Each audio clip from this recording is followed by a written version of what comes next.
The block recording feature allows you to capture and replay operations performed in SpaceClaim. You can either import models that already contain parameters or create 2D sketches using lines, arcs, and splines, and then convert them into 3D models. Block recording logs all modifications you make to the model as script blocks. As you perform operations, SpaceClaim records them into these script blocks. Each block represents a script segment that can be used to reproduce that portion of the model design. To get started, first go to the Design tab in SpaceClaim and enable the Blocks option. As soon as you activate this option, a new panel appears in which the history of your geometry creation and editing operations is recorded.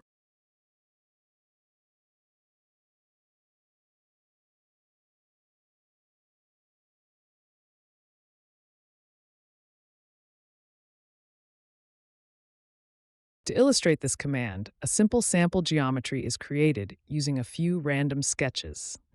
The geometry consists of square and circular sketches that are extruded to form a cube and a cylinder.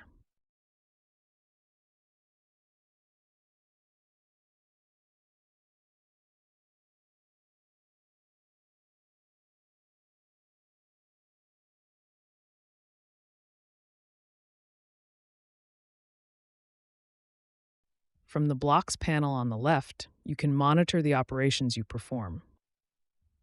You can see that all the steps involved in creating the geometry are listed in order, and you will have access to each of them so that you can modify any stage of the model later. After creating the basic shapes, you can continue adding new sketches and features, such as fillets, chamfers, or additional cutouts, and all of these operations will be captured as separate blocks in the list. Each time you apply a new command, a new block is appended, which helps you clearly track how the model evolves step by step.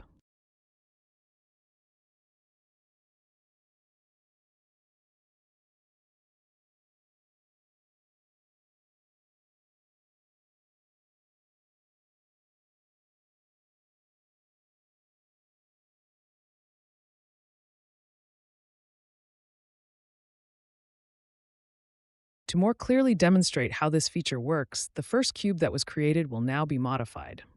To do this, go to the relevant tab, select the sketch of the cube from the list, and click on Edit Sketch to enter the 2D sketch editing environment. In this mode, all the existing dimensions and constraints on the sketch can be viewed and adjusted. In the first step, the side length of the square is changed from 20 millimeters to 30 millimeters so that the overall size of the 3D cube increases accordingly. In the second step, a fillet with a radius of 4 millimeters is applied to all four corners of the sketch, replacing the sharp corners with rounded edges and giving the final shape a smoother appearance. These modifications are also captured as new steps in the Blocks panel, updating the history of the geometry creation process. After completing the desired edits in the sketch environment, click the Continue button to exit the sketch mode and apply all the changes to the 3D geometry. In this way, the model is updated, and the corresponding edit operations are stored as additional blocks that can be reviewed or reused later as part of the parametric design workflow.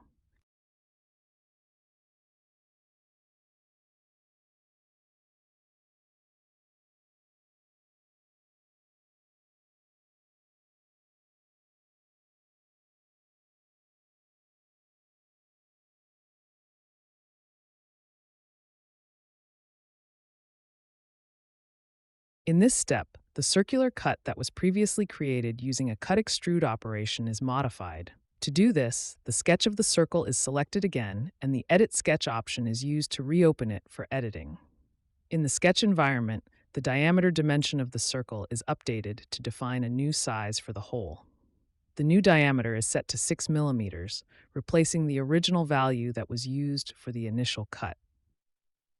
After entering the new diameter, the sketch is confirmed and the model is regenerated so that the 3D geometry is updated based on the modified circle size. This automatically adjusts the cut extrude feature and reflects the new hole diameter in the final solid model.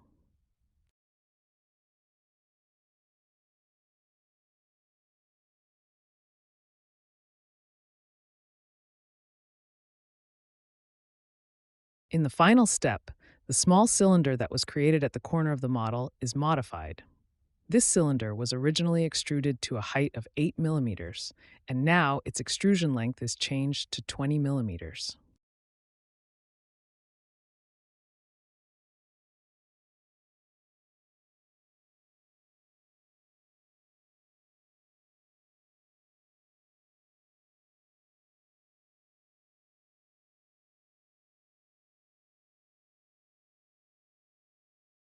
In this step, one of the modified diameters is converted into a parameter using the Add Parameter option. This links the dimension to the parameter table, so it can be easily edited without going back into the sketch and can be driven by external studies.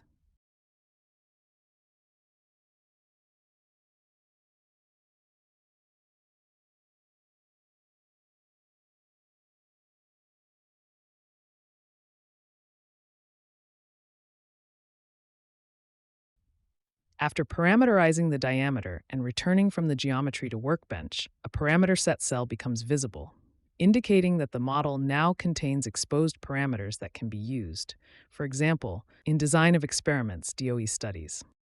For a deeper understanding of DOE and its practical applications, you can refer to the Mr. CFD website and study the training course titled Optimization, DOE and RSM, ANSYS Fluent CFD Simulation Training Course. This course provides a complete, step-by-step explanation of DOE concepts and their implementation in ANSYS Workbench and Fluent. I hope this video was useful for you. To benefit from Mr. CFD services, including simulation, consultation, and training, visit our website and contact us via these addresses.